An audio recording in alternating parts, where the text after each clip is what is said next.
wabarakatuh.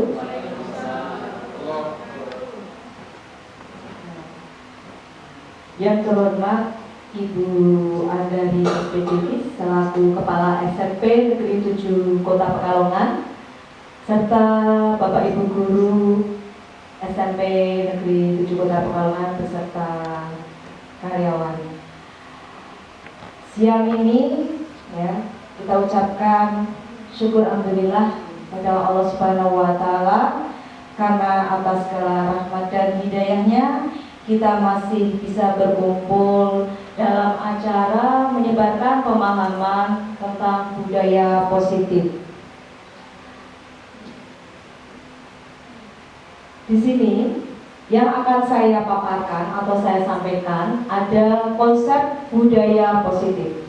Yang pertama adalah perubahan paradigma belajar, kemudian disiplin positif, kemudian ada nilai-nilai kebajikan, kemudian kebutuhan dasar manusia, terus kemudian ada motivasi perilaku manusia, posisi kontrol guru, keyakinan kelas, dan praktik nanti ya, segitiga restitusi. Ini nanti akan kita bahas secara singkat satu persatu hingga nanti di ujung acaranya kita akan sedikit ada praktik bagaimana kita dalam menangani murid-murid kita ini dengan menggunakan segitiga restitusi. Yang pertama yaitu pembelajaran dengan paradigma baru. Oke, monggo Bapak Ibu bisa bersani. Pembelajaran dengan paradigma baru ini merupakan pembelajaran yang dirancang berdasarkan prinsip pembelajaran berdiferensiasi, sehingga para peserta didik ya belajar sesuai dengan kebutuhannya berdasarkan tahap perkembangan sesuai teori psikologi modern untuk mewujudkan profil belajar Pancasila. Jadi di sini Bapak Ibu guru semuanya, baik kelas 7 dan kelas 8 tentunya sudah menerapkan pembelajaran berdiferensiasi yang tentunya pembelajaran ini adalah pembelajaran yang berpihak pada murid. Jadi Bapak Ibu kemudian kita lanjutkan. Di sini ada miskonsepsi tentang teori kontrol. Ya, ada anggapan dari teori kontrol ini. Yang pertama adalah ilusi guru mengontrol murid. Ilusi guru mengontrol murid ini bahwa sebenarnya kita ini tidak bisa memaksakan anak sesuai dengan keinginan kita. Jadi kita pembelajaran yang berubah pada murid adalah pembelajaran yang memerdekakan anak untuk bisa mengembangkan potensi dan bakatnya sesuai dengan kodratnya masing-masing, baik kodrat alam maupun kodrat zaman. Ya. Yang kedua adalah ilusi bahwa semua penguatan positif efektif dan bermanfaat.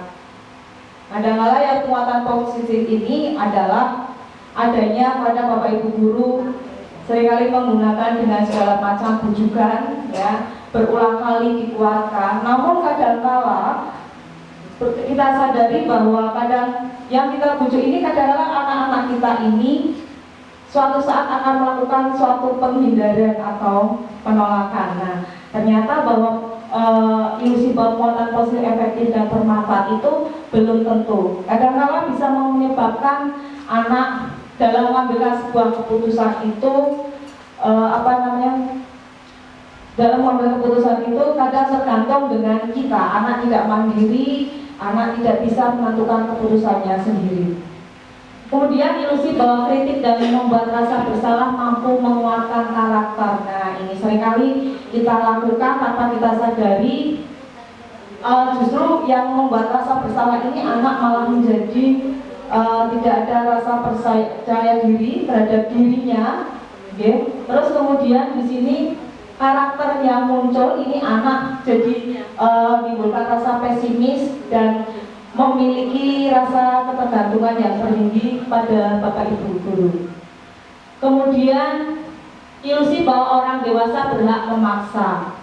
Nah, kita sebagai orang dewasa tidak bisa memaksakan kehendak kita karena setiap manusia itu punya keinginan, ya, di mana keinginan itu pasti punya tujuan. Nah, di sini kita tidak bisa memaksa kehendak kita terhadap anak didik kita. Kita bisanya adalah membimbing, menuntun, dan mengarahkan kepada laku mereka, seperti itu.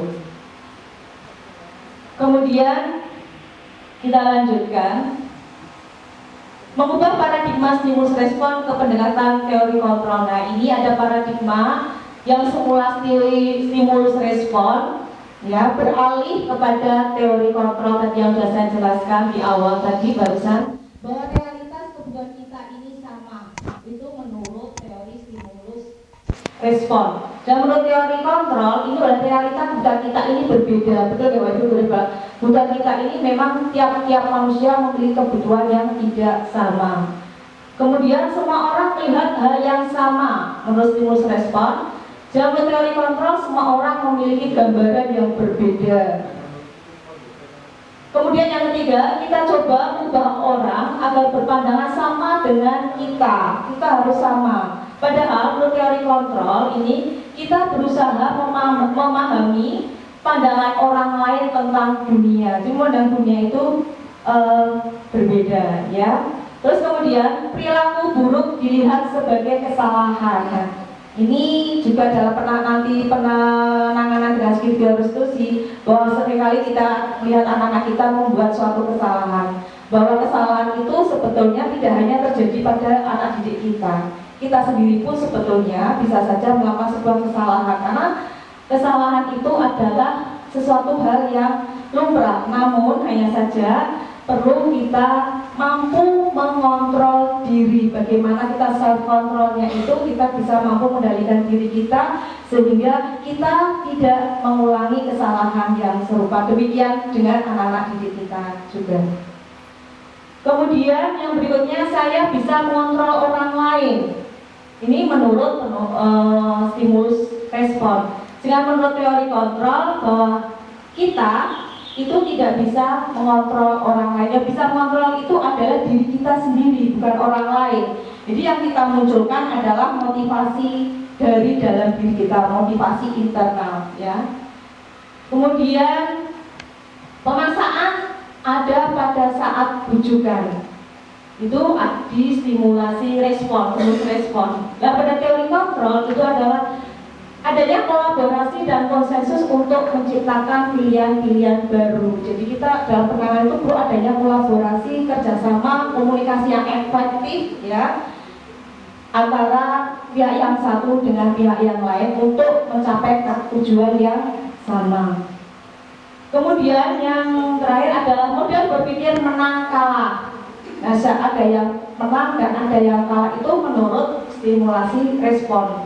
Dengan menurut teori kontrol, ini justru metodenya menang-menang. Jadi kita harapkan bahwa tidak ada yang menang dan kalah, bahwa kita ini adalah jadi pemenang. Pemenang adalah untuk menumbuhkan bahwa diri kita ini mampu mengontrol diri kita. Kita bisa mengendalikan diri kita untuk mengembangkan potensi diri kita menjadi orang yang lebih baik, seperti itu.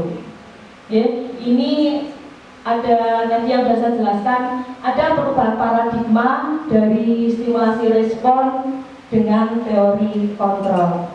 Dan ini nanti dari kontrol inilah yang nanti akan kita pakai, akan kita gunakan dalam untuk membangun budaya positif di sekolah kita. Kemudian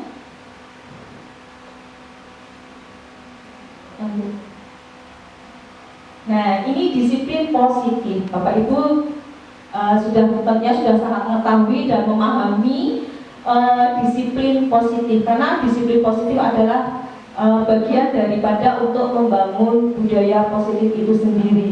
Nah, disiplin berasal dari kata disiplina yang berarti belajar. Belajar di sini adalah belajar untuk mengacu pada disiplin diri yang memiliki tanggung jawab terhadap apa yang dilakukannya berdasar nilai-nilai yang diyakininya. Jadi kita ada nilai-nilai nanti yang kita diyakininya sebagai nilai-nilai kebajikan, ya. Kemudian disiplin positif ini, ya, merupakan salah satu cara penerapan disiplin yang bertujuan untuk menumbuhkan kesadaran serta memperdayakan peserta didik tanpa imbalan. Nah, Kemudian ini balanya bisa berupa penghargaan, reward, ancaman atau hukuman. Jadi kalau untuk yang berupa ancaman, hukuman di dalam kurikulum Merdeka itu tidak ada. Yang ada ini adalah kita bersama-sama dengan siswa untuk mencari pemecahannya bersama jika ada suatu permasalahan. Jadi tidak ada hukuman atau sanksi ya bagi murid. Nah, sebagai pendidik tujuan kita adalah menciptakan peserta didik yang memiliki disiplin diri sehingga mereka mengacu pada nilai-nilai kebijakan universal dan memiliki motivasi intrinsik. Nah, ini yang kita garis bawahi. Jadi segala sesuatunya itu harus kita munculkan dari motivasi intrinsiknya.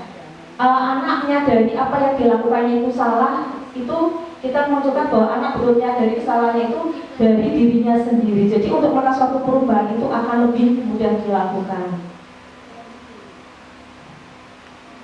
Kemudian, nah ini tadi nilai-nilai kebajikan. Ini yang disepakati, yang ini tidak lepas dari suku bangsa, agama, bahasa maupun latar belakangnya. Kalau menurut profil pelajar Pancasila, ini ada Bapak Ibu sudah sangat hafal dan mengerti ya, dan sudah diterapkan dalam pembelajaran, yaitu beriman dan bertakwa pada Tuhan Yang Maha Esa dan berakhlak mulia, berkebinekaan global, gotong royong, mandiri, kreatif, dan bernalar kritis. Itu kalau menurut profil pelajar Pancasila. Dan menurut IBO atau Primary Years Program atau PYP ini ya, ini ada toleransi, rasa hormat, integritas, mandiri, ya, menghargai, antusias, empati, keingintahuan, kreativitas, kerjasama, percaya diri, dan komitmen. Ini sangat banyak sekali ya nilai-nilai kebajikan yang universal. Ini menurut IBO. Nah, menurut keterampilan hidup atau life skill ini dapat dipercaya, kemudian lurus hati, pendengar yang aktif, tidak merendahkan orang lain, dan memberikan yang terbaik dari diri. Nah, ini adalah nilai-nilai kebajikan yang bisa kita ambil nanti dalam membuat keyakinan kelas. Tentunya Bapak Ibu guru semuanya di sini sudah membuat keyakinan kelas, ya Bapak Ibu. Oke. Alhamdulillah. Kita lanjutkan. Selanjutnya ini tentang kebutuhan dasar manusia. Nah, kebutuhan dasar manusia ini ada segala sesuatu yang kita lakukan dengan mendapatkan apa yang kita inginkan. Jadi seluruh tindakan yang kita lakukan ini memiliki tujuan tertentu, dan semua usaha terbaik yang kita lakukan adalah dalam rangka agar kebutuhan dasar kita terpenuhi dengan baik. Berikut ini 5 kebutuhan dasar manusia. Dan yang pertama ini adalah kebutuhan hidup, ya.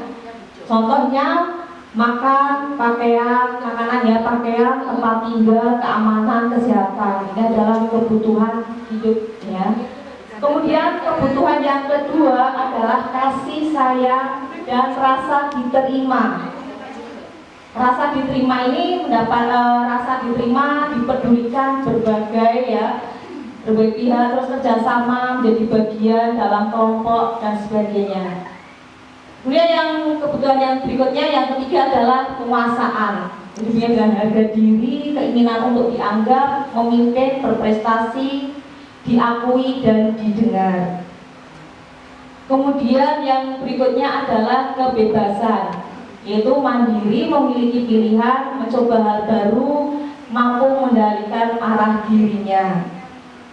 Selanjutnya yang terakhir, yang kelima adalah kesenangan, bermain, humor, antusiasisme, dan tertawa. Ini adalah 5 kebutuhan dasar manusia. Ya, bagi kita semua tentunya kita memiliki seperti itu. Lanjut, Bu. Nah, ini ada motivasi perilaku manusia.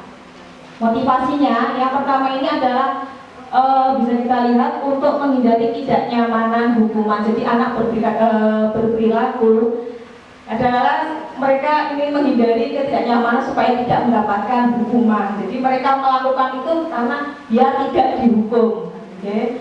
Terus kemudian yang berikutnya untuk mendapatkan imbalan atau penghargaan dari orang lain. ya, mendapatkan penghargaan, mungkin dapat bintang kebaikan, dapat seperti itu ya istilahnya. Itu salah satu diantaranya motivasi perilaku manusia. Ini adalah dari motivasi ekstrinsik. Yang intrinsik ini untuk menjadi orang yang mereka inginkan dan menghargai diri sendiri dengan nilai-nilai yang mereka percaya. Nanti yang akan kita tumbuhkan pada diri anak kita, anak didik kita ini yang motivasi intrinsik Bapak Ibu. Dia motivasi yang ketiga ini menjadikan mereka itu mempunyai harga diri sendiri dengan nilai-nilai yang mereka percayai. Okay. Terus kemudian lanjutnya, nah ini bentuk-bentuk daripada motivasi ini. Bentuknya ada hukuman. Hukuman ini bedanya dengan hukuman, konsekuensi, dan restitusi. Seringkali kita dalam membuat kesepakatan kelas ada istilah konsekuensi, tapi kadang diri dengan adanya sanksi. Dan di kurikulum merdeka itu sebetulnya diusahakan, memang tidak diusahakan kalau tidak ada hukuman maupun yang bentuk-bentuk yang ribet seperti itu ya. Justru itu akan menghukum pada peserta didik itu sendiri ya, karena dalam jangka panjangnya itu sangat berdampak negatif bagi peserta didik. Yang di hukuman ini ciri-cirinya tidak terencana, tiba-tiba. Contohnya hukuman apa Bapak Ibu, ada yang bisa mencontohkan hukuman? Bisa tanpa pada apa-apa langsung terlambat, karena saya hukum keliling lapangan, nah, misalkan itu namanya hukuman ya. Kalau konsekuensi berarti ada akibat dari yang sudah disepakati, akibatnya itu nanti anak baru akan mendapatkan apa yang telah dilanggarnya gitu, okay? Terus kemudian kalau yang hukuman itu murid tidak tahu apa yang akan terjadi karena murid ini tidak dilibatkan hanya satu arah saja, okay? Kemudian berupa hukum, seringkali yang terjadi ini berupa hukuman fisik atau psikis, baik dalam fisik ataupun psikis ataupun dalam tutur ucapan, tutur kata. Nah, beda dengan konsekuensi. Nah, konsekuensi ini adalah terencana, disepakati sesuai peraturan. Murid tetap dibuat tidak nyaman, tetap ada juga di sini adanya masih murid tetap dibuat tidak nyaman. Jika guru selalu memonitor, murid selalu diawasi, nah seperti itu. Nah ini nanti yang dengan yang kita lakukan ini adalah posisi pada saat guru ini dalam restitusi, proses menciptakan kondisi bagi murid untuk memperbaiki kesalahan. Jadi bagaimana anak secara mandiri dan penuh tanggung jawab ya bisa mengatasi permasalahannya. Tentunya ini tidak hanya dilepas begitu saja mandiri, maksudnya tetap mendapatkan bimbingan ya dari Bapak Ibu guru agar mereka dapat menemukan solusinya. Kemudian proses kolaborasi ini juga sangat dipentingkan, sangat ditekankan dalam kegiatan restitusi. Lanjutnya adalah 5 posisi kontrol guru. Nah ini ada penghukum, ya, terus pembuat rasa bersalah, terus kemudian ada posisi kontrol guru sebagai teman, pemantau, dan manajer sebagai penghukum ya. Terus kemudian contoh penerapan 5 posisi kontrol guru. Ini contoh. Kalau pemantau ya, terus ada yang lainnya lagi. Kalau pemantau ini berdasarkan pengamatan data ya yang ada di lapangan. Oke, pemantau. Ada lagi yang lainnya? Dasar data itu berarti kan sudah sesuai fakta ya, nyata data-data di lapangan seperti ini. Berarti berdasarkan sebagai pemantau. Oke. Lanjutnya, posisi kontrol apakah Anda? Apa rencanamu untuk menyelesaikan masalah ini? Sebagai manajer, betul sekali. Terus kemudian, ayolah lakukan demi Bapak Ibu ya, sebagai teman ya. Terus kemudian satu lagi yaitu kamu tidak pernah mendapat nilai jika tidak mengerjakan tugas. Kamu tidak pernah mendapatkan nilai jika tidak mengerjakan tugas. Sebagai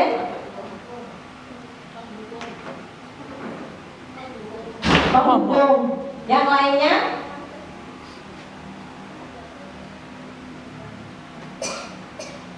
Ada lagi?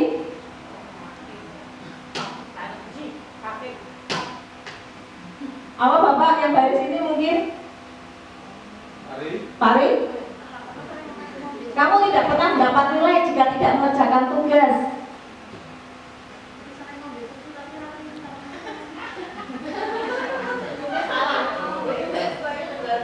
Kamu tidak pernah mendapat nilai jika tidak mengerjakan tugas.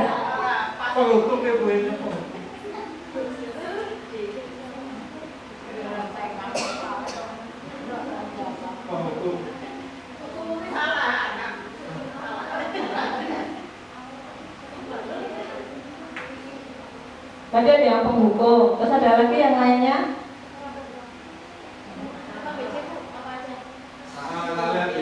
Ya, monggo Bu Agnes, dikembalikan lagi yang itu. Sebagai penghukum, sebagai pemantau, sebagai teman, pembuat rasa bersalah, atau sebagai manajer?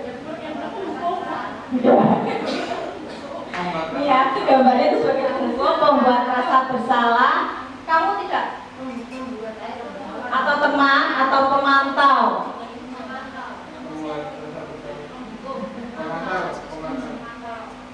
Nah, tidak pernah dapat nilai. Biasanya tidak dapat nilai kan berarti tidak mengerjakan, berarti kan tidak dapat nilai. Jadi sebagai pemantau, kalau itu berdasarkan data fakta. Kamu yang tidak mengerjakan berarti kan nggak ada nilaimu kosong. Berarti kan data fakta ya, pemantau. Terus mengapa keyakinan kelas? Ya, bukan peraturan kelas. Nah, ini yang kemarin Bapak Ibu buat ya, tentang keyakinan kelas dengan peraturan kelas. Pembentukan keyakinan kelas di sini bersifat abstrak ya. Terus kemudian ada berupa pernyataan yang universal, dibuat dalam pernyataan positif. Terus dengan kata-kata yang mudah diingat, kemudian ini disesuaikan dengan kondisi kelas dan sekolah sehingga anak dengan mudah untuk menerapkannya. Kemudian semua warga sekolah atau warga kelas dilibatkan saat membuat keyakinan kelas. Jadi antara peraturan, kalau peraturan itu kita buat biasanya hanya ya anak seringkali tidak dilibatkan, tapi dengan keyakinan kelas anak-anak kita ini kita ikut libatkan, jadi anak akan meyakini nilai-nilai apa yang nantinya bisa mereka terapkan.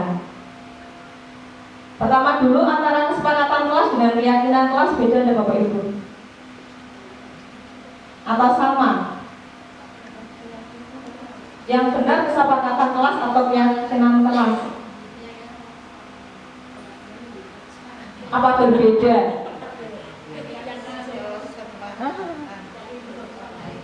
Kesepakatan kelas itu berarti kan ada persetujuan, dibuat sepakat dulu antara guru dengan murid di dalam kelas ya.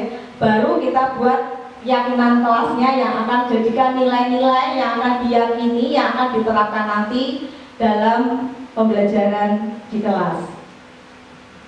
Nah, seperti itu nih Bapak. Jadi Bapak Ibu guru membuat kesepakatan kelas juga membuat keyakinan kelas.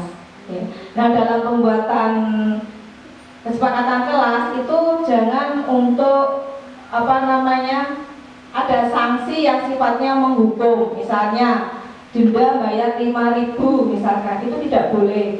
Atau dengan membuat dari word atau bentuknya hukuman fisik itu juga tidak boleh. Okay? Dan misalkan ada konsekuensinya, ini ada konsekuensi yang memiliki langsung dampaknya, misalkan di dalam kelas itu kan dilarang untuk membersihkan mengotori kelas, misalkan ada anak yang melupakan, dan konsekuensinya itu ya berarti anak tersebutlah yang untuk membersihkan kelas tersebut supaya bersih seperti semula, seperti itu. Jadi dalam konsekuensi dalam pembuatan kesepakatan kelas pun juga harus diperhatikan, jangan asal membuat konsekuensinya, oke? Seperti itu. Tadi udah sampai Pak. Terus ada lagi di Bapak Ibu mengenakan ada sanksi betul? Konsekuensi. Oh iya, oke. Harus ada konsekuensi, tapi tidak boleh ada sanksi. Oke. Yang tidak piket berarti konsekuensinya apa Bapak Ibu? Ya harus piket, harus nyapu gitu. Anak merusak sapu, misalkan yang merusak sapu ya berarti harus mengganti. Nah, seperti itu. Berarti anak itu harus diajarkan untuk bertanggung jawab atas kesalahan yang dilakukannya supaya tidak terulang kembali, dan diyakinkan nilai-nilai apa sih yang sudah diyakini bersama, sudah sepakati bersama. Jadi kita mengharapkan supaya anak kita ini nanti ada penguatan karakternya itu supaya lebih kuat. Jadi asalnya ada anak yang berbuat kesalahan, mereka akan kembali lagi kepada kelompoknya. Selanjutnya, nah di sini nanti kita akan berpraktek segitiga restitusi, tapi akan saya jelaskan dulu secara singkat, yaitu di sini segitiga restitusi adalah suatu proses dialog yang dijalankan oleh guru agar dapat menghasilkan murid yang mandiri dan bertanggung jawab. Dibiarkan anak yang mencari jalan keluar masalahnya itu sendiri. Seorang manajer adalah Bapak Ibu guru itu harus mampu menggali putra-putri panjenengan murid kita di dalam kelas. Akhirnya ada permasalahan itu anak bisa menyelesaikan sendiri permasalahannya dan menemukan solusinya, itu yang terpenting. Seperti itu. Sehingga anak dalam penguatan karakternya itu akan lebih baik lagi. Karena yang muncul di dalamnya adalah motivasi internal. Terus selanjutnya di sini ada tahap ketiga restitusi.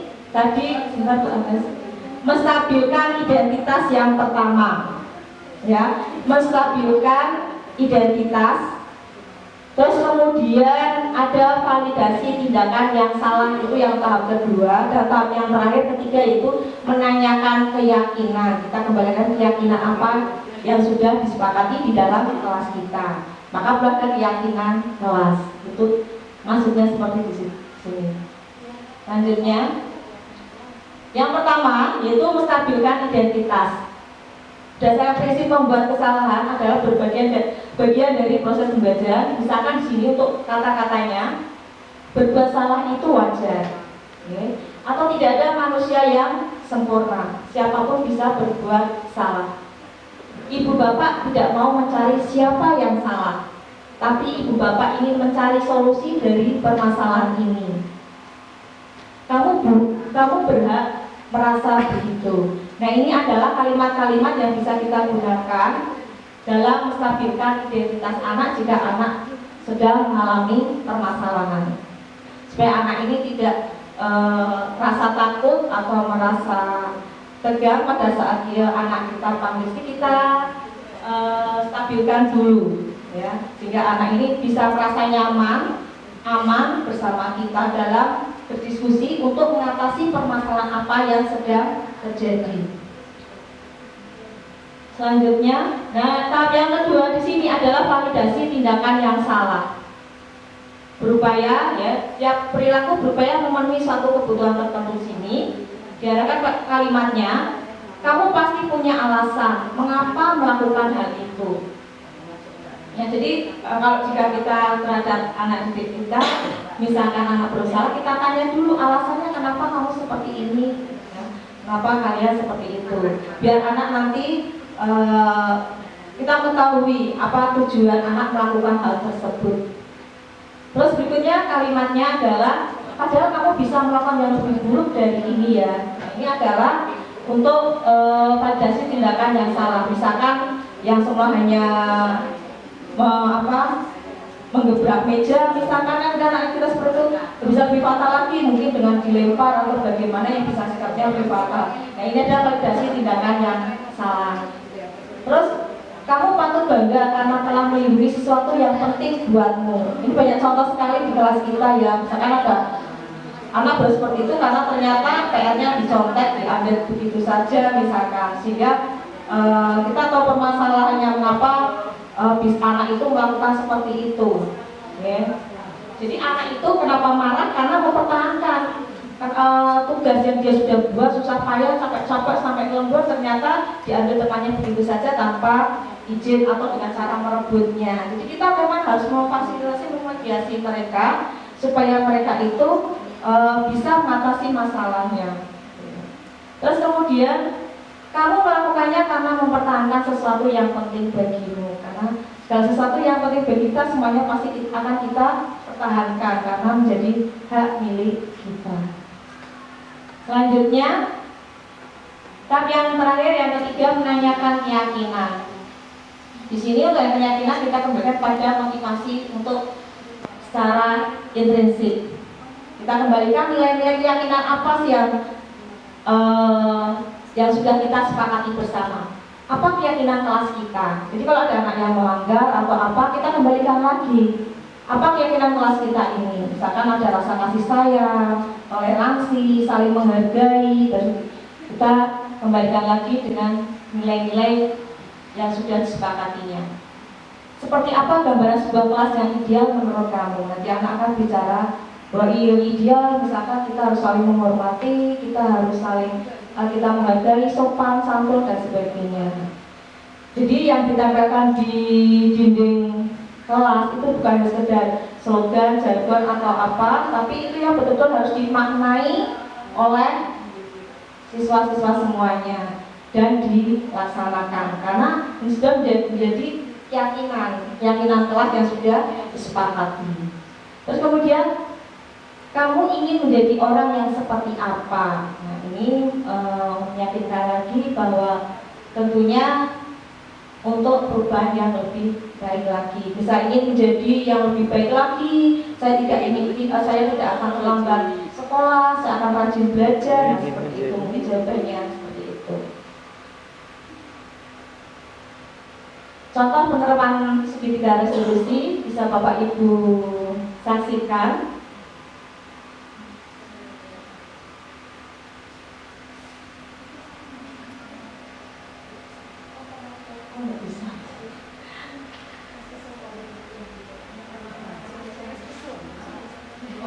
Oh gitu, sudah lebih. Dan ada sedikit nanti kita berpraktek sebentar untuk melakukan penerapan segitiga restitusi yang akan saya bagikan. Nanti kita buat kelompok, satu kelompok 3-3-3 deh, seperti itu.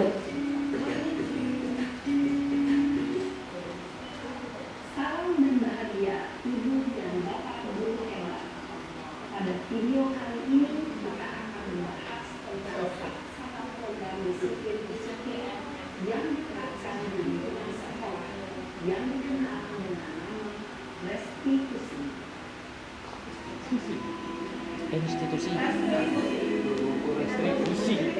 Institusi rune.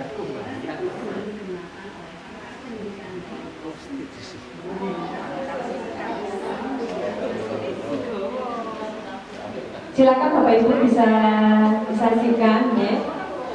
Contohnya untuk penerapan segitiga restitusi.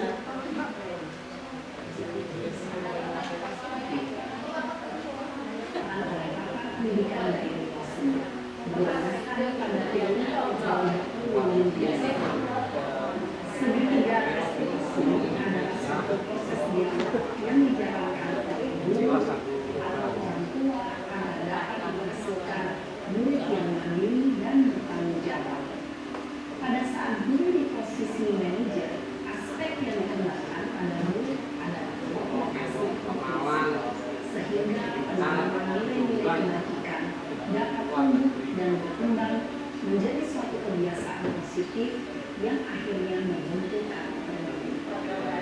Proses dialog terdiri dari 3 langkah yang digambarkan pada ketiga sisi pada segitiga restitusi. Sisi pertama adalah menstabilkan identitas. Sisi yang kedua adalah validasi tindakan besok. Dan sisi yang ketiga adalah menanyakan keyakinan.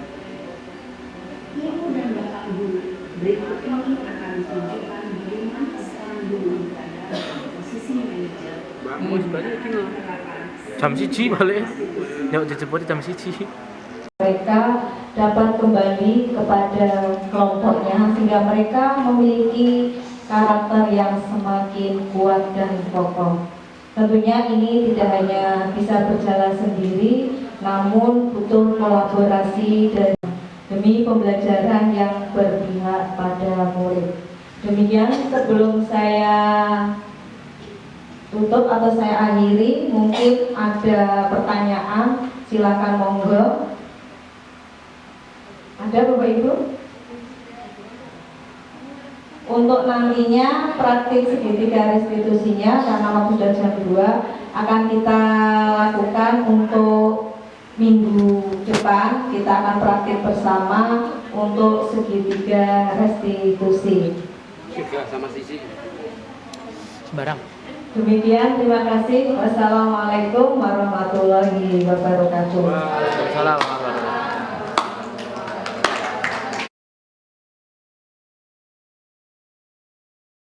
Pelajaran di awal tahun pelajaran baru, anak-anak sudah berdatangan, kecuali Tuti yang belum kelihatan batang hidungnya.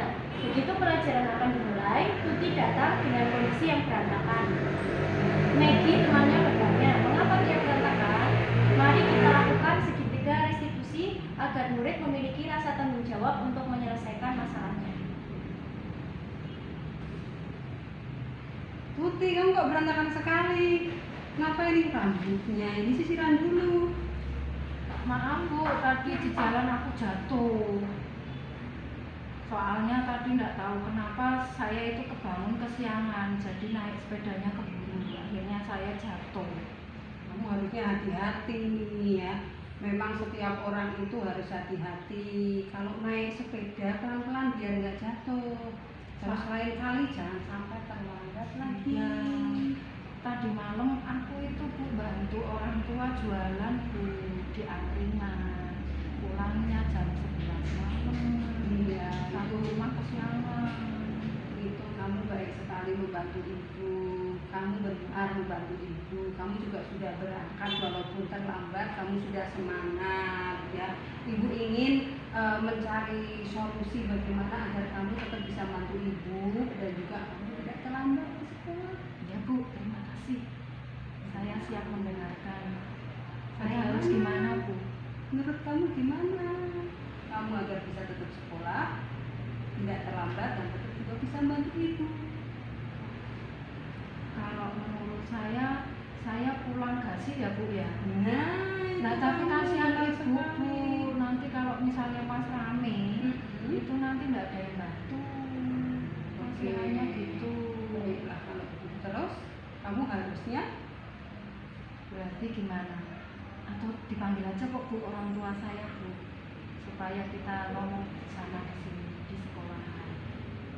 kita ketemu lagi, berarti besok nanti ibu buatkan surat dulu ya. Nanti kamu ngomong sama orang tuamu, kita bisa bicarakan bersama agar nanti ibumu juga bisa memberikan waktu agar kamu tidak terlambat sekolah. Ya Kamu Bu, tapi tetap saya nggak membantu enak sama orang nanti, tua ya. soalnya Bu.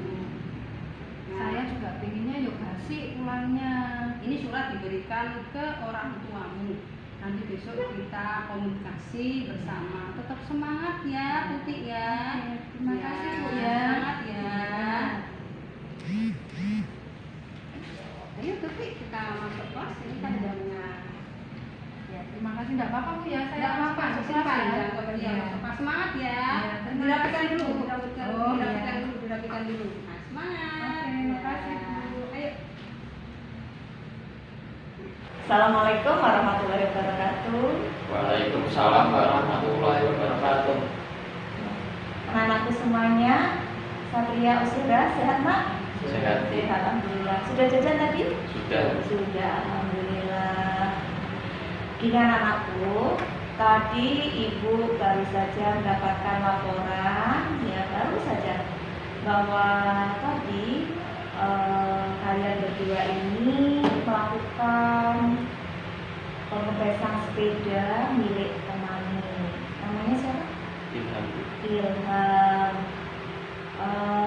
Tentunya kalian ini melakukan pengepesan itu ada alasannya. Alasannya kenapa? karena tidak diajak main bareng sama Ilham. Tidak diajak ini sama Ilham. Ya. Kalian berdua ini sudah melakukan suatu kesalahan, tapi ya setiap orang itu pasti punya kesalahan, ya. Nah, dan lagi pula kejadian seperti ini pula tidak terjadi untuk kalian saja berdua. Bisa saja itu terjadi untuk teman-teman kalian. Ya. Nah, alasan kalian tidak diajak temanmu yang namanya Ilham itu karena tidak mau diajak main. Kenapa tidak mau diajak main?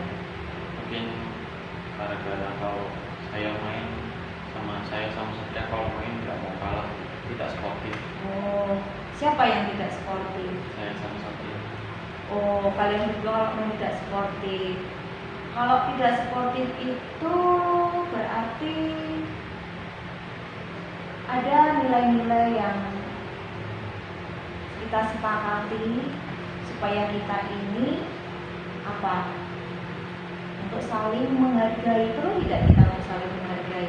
Lalu dalam hal apapun ya, baik di kelas maupun di luar kelas, dalam pembelajaran atau kalian mau dalam kegiatan apapun, dengan teman itu harus saling menghormati, harus saling menghargai, harus sportif, harus jujur dan sebagainya. Itu kan yang menjadi keyakinan kelas kita, ya, seperti itu. Nah, agar kalian bisa berteman baik lagi dengan Ilham, apa yang akan kalian lakukan? Saya sama Satria mau minta maaf dulu sama memperbaiki sepeda punya Ilham. Oke, berarti Mas Osura dan Mas Satria ini nanti berdua sepulang sekolah mau melakukan perbaikan sepedanya ya, perbaikan untuk supaya bannya tidak gembos lagi ya. Iya. Terima kasih kepada Mas Satria, saya ucapkan dengan Mas Osura juga, yang nanti sepulang sekolah akan membawa sepeda milik Ilham ke tempat pengisian angin ya, supaya banyak bisa kita pakai lagi, bisa digunakan oleh Ilham untuk pulang sekolah. Oke, terima kasih dari saya ucapkan silakan kembali ke kelas kalian, silakan. Dan jangan lupa nanti ya, Ilham diberitahu untuk sepedanya akan dibawa ke tempat pengisian angin. Itu ya. Iya. Terima kasih. Silakan untuk kembali ke tempatnya. Iya, sama-sama. Warahmatullahi wabarakatuh. Saya Osora Kenarbia. Dan saya M. Satria Mantala Putra. Kita berdua telah melakukan kesalahan, tapi kita sudah ditegur oleh Bu Indri secara aman dan nyaman, secara baik, karena kita berdua telah melakukan kesalahan. Itu kesalahan kita berdua adalah mengempeskan ban sepeda milik teman kita. Kita berdua berjanji untuk tidak mengulanginya dan bertanggung jawab atas kesalahan kita berdua. Kita akan mengisikan kembali angin ban sepeda teman kita, dan kita akan meminta maaf dan tidak mengulangi masalahnya lagi. Terima kasih. Assalamualaikum warahmatullahi wabarakatuh.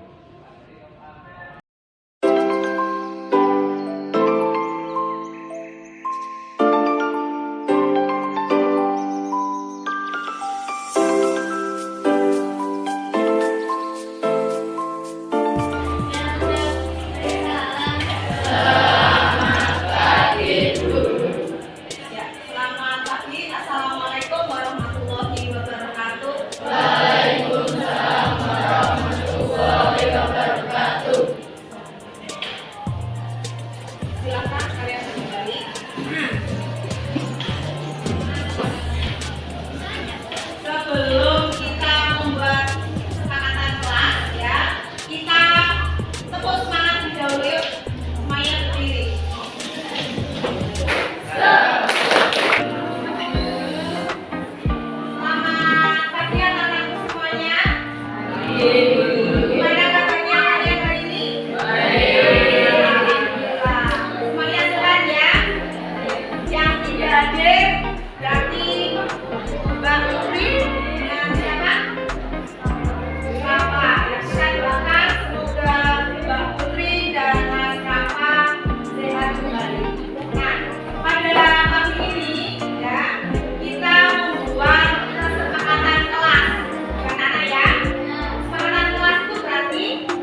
Baiklah, jika kalian sudah selesai semua, sudah selesai ya anak-anak ya? Jadi, jika sudah selesai silakan nanti satu persatu ya. Kalian tempelkan di papan tulis yang ada ininya, ada motif bunganya. Ya Bang ya? Silakan saya urutkan ya dari pojok kanan saya. Yuk, Mas silakan tempel satu persatu, satu-satu dulu. Satu-satu dulu. Ya. Tempelkan. Diurutkan yang paling atas. Ya, terima kasih. Terus kemudian selanjutnya ke belakang ya, urutkan ke belakang ya. Terus kemudian lanjut.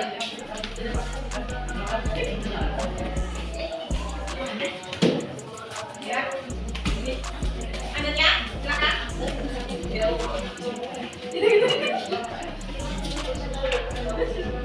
Ya, silakan satu-satu ya. Jangan berebutan. Yang betul nempelnya, Mas. Ya. Ya, terima kasih. Terus lanjutnya. Yuk, jika belum dilanjutkan.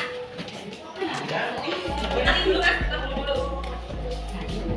Yaudah, Mas, sampai tangan dulu, Mas. Sampai tangan dulu. Ya, terima kasih. Lanjutnya. Silakan.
Jadi kalau kita sepakati bersama, insya Allah dalam mencapai tujuan bersama kita ini nanti bisa dijalankan dengan baik. Datang ke sekolah tepat waktu. Sepakat nggak? Sepakat. Boleh terlambat?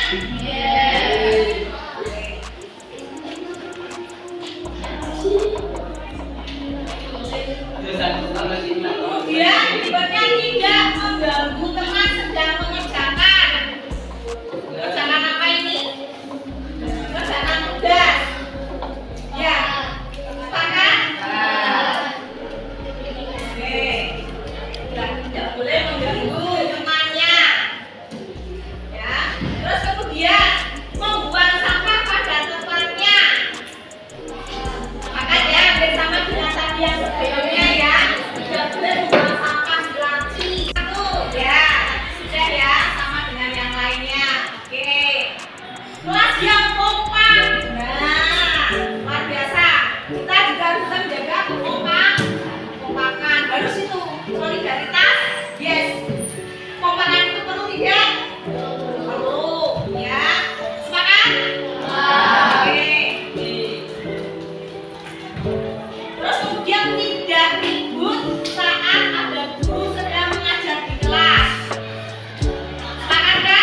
Sebentar ini ada kata kita tidak, ada kalimat negatifnya. Kita ubah dulu menjadi kalimat positif. Berarti kata tidaknya kita hilangkan. Coba. Tidak boleh mencoret-coret tembok. Berarti kita ubah menjadi kalimat apa yang positifnya apa? Berarti kalau tidak boleh mencoret-coret tembok. Dilarang. Jangan ada kata dilarang juga kalimat negatif. Kita semua menggunakan kalimat yang positif dalam kesepakatan kelas itu tidak ada kalimat negatifnya. Kalau tidak boleh dilarang, jangan kita mengambil kalimat negatif. Kita buat kesepakatan kelas dengan menggunakan kata-kata yang bermakna positif. Berarti tidak boleh mencoret-coret, tidak boleh dilarang mengotori kelas. Berarti kalimatnya kita ubah ya. Tidak boleh mencoret-coret tembok menjadi jagalah apa? Jagalah kebersihan. Jagalah kebersihan kelas. Oke, boleh sudah.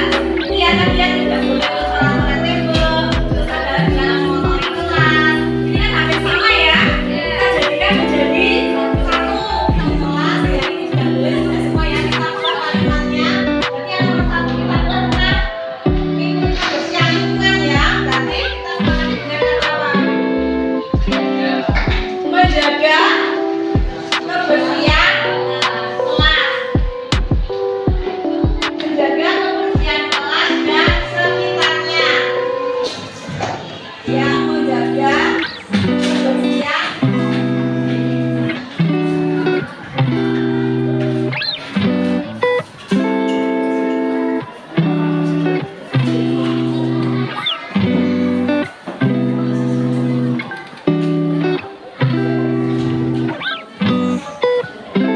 Menjaga kebersihan kelas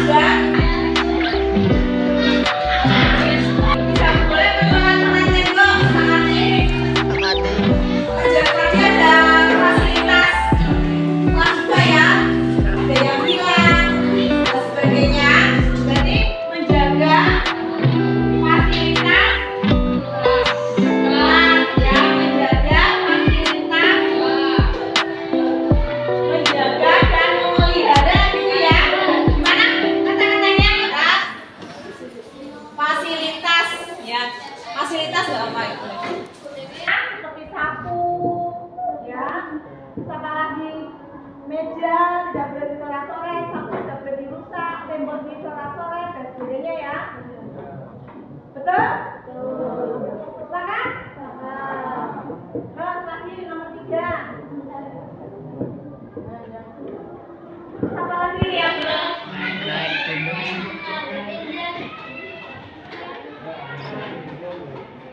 Tidak orang tua berarti apa? Saling menghargai antar teman ya.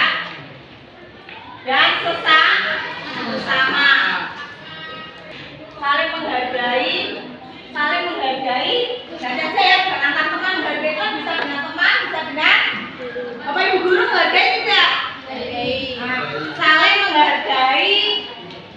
Ini kan ada ya pada saat mengajar kan, ada tidak boleh ribut. Berarti kan tidak hanya teman saja, ada guru.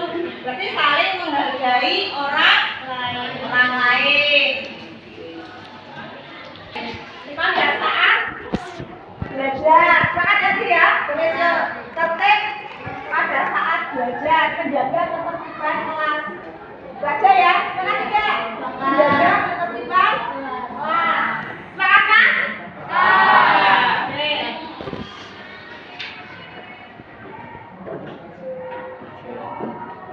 Sekali nanti ya, tidak ribut saat ada guru menjelaskan. Terus kemudian di sini tidak bermain bola di dalam kelas, ya.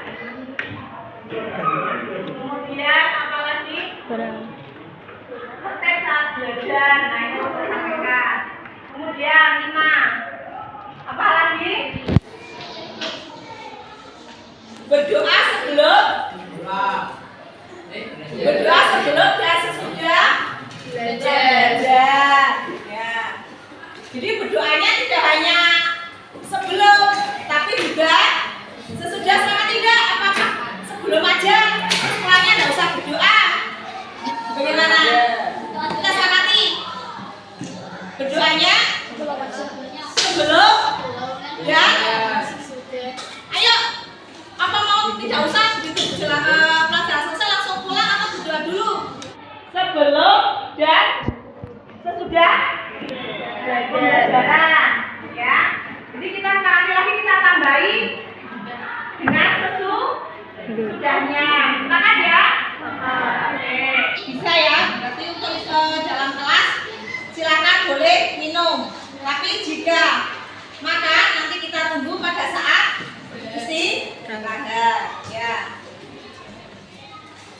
Berarti itu bunyinya apa teman anak-anak?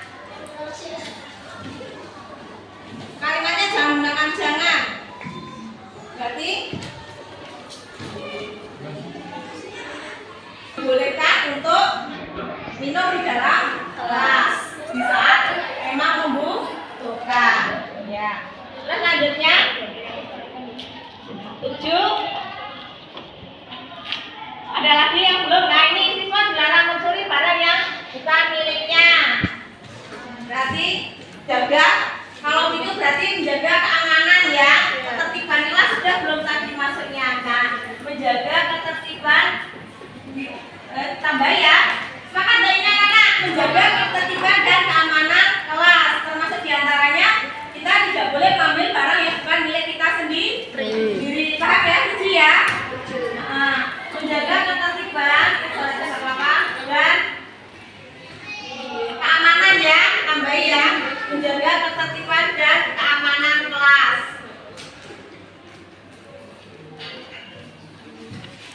Sudah ya, Pak. Sudah cukup ya. Terima kasih.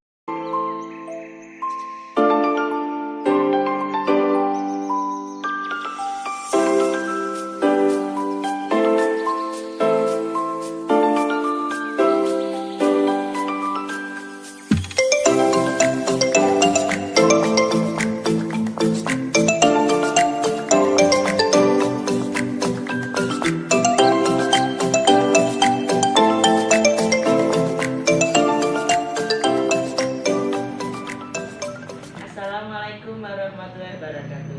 Saya Andari, Kepala SMA Negeri 7 Pekalongan. Saya sangat mendukung segala kegiatan calon guru penggerak Bu Bakti Indriani Sari. Salah satunya adalah diseminasi budaya positif yang disampaikan kepada Bapak Ibu guru. Dengan adanya diseminasi tersebut, saya yakin Bapak Ibu guru mendapatkan ilmu yang sangat baik yang bermanfaat, sehingga kedepannya Bapak Ibu guru semuanya bisa menerapkan dalam pembelajaran dan juga bisa menerapkan keyakinan kelas dan segitiga restitusi di dalam KBM, sehingga segala permasalahan di dalam kelas bisa diselesaikan oleh guru tersebut. Hidup Bu Bakti Indriani Sari, tergerak, bergerak, dan menggerakkan.